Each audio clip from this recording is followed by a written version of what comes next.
And thanks for joining us this afternoon for Fox 43 News First at 4. I'm Evan Forrester. The Fox 43 Weather Team has issued an weather impact alert for a thunderstorm spreading across south central Pennsylvania this afternoon and the potential for tornadoes. Taking a live look over the city of Harrisburg now, you can see plenty of gray skies in the distance there. A few raindrops on the lens, winds picking up as well. Grant's here now with a first look at the weather impact forecast and where things stand weather-wise at this hour. Grant. Yeah, Evan, we've been tracking a few storms pushing through all afternoon. We're kind of in the thick of it right now, but you just saw in Harrisburg, still lots of clouds. And one good thing from showers this morning and the clouds, it's kept the severe threat at bay at least a little bit more than expected, but that does not mean we're out of the woods. Still heavy downpours pushing through. We've kind of had two batches. The first batch has moved through. Now we're focusing on a line of storms that could still develop and continue to push through. The tornado watch in bright yellow here has actually been trimmed off for areas off to the west. So if you're west of Harrisburg, west of the river, the threat of tornadoes at least continues to decrease. Areas until 7 p.m. east of the river under a tornado watch through 7 p.m. So it is still important to have numerous ways to get alerts. Even though, say, this tornado threat may be waning in some spots, the damaging wind potential is still there. Taking a live look at radar right now, light to moderate rain for much of the region.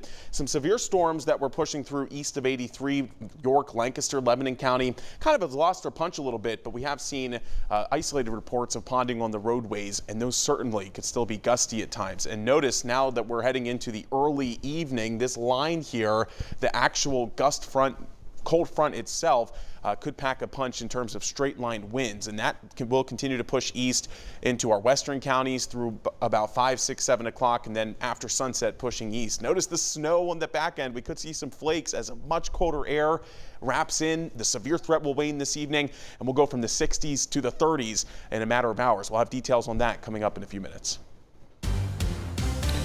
York County officials say they will be activating the Emergency Operations Center to monitor the potential severe weather. Fox 43's Matt Klein is now joining us live from Springersbury Township. We got a look at the agency's operations.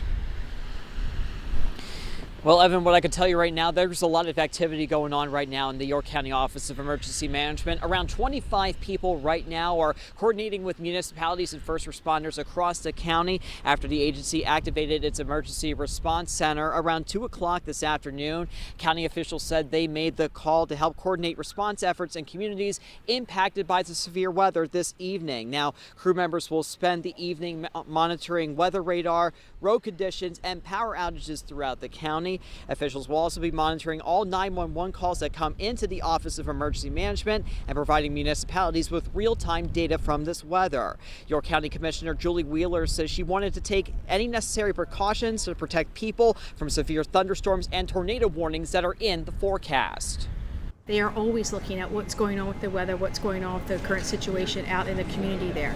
We err on the side of caution, rather to activate the Emergency Operations Center and not need them versus not activating it. Wheeler says the county also declared a county-wide emergency in order to activate any state resources that could be needed for any cleanup efforts. And of course, we'll continue to provide any continuing coverage for the weather that is in the forecast here. That'll all be coming up tonight on Fox 43 News at 10. Evan? All right, Fox 43's Matt Klein. We'll see you come up in the 5 o'clock hour as well, live in York County. Matt, thank you.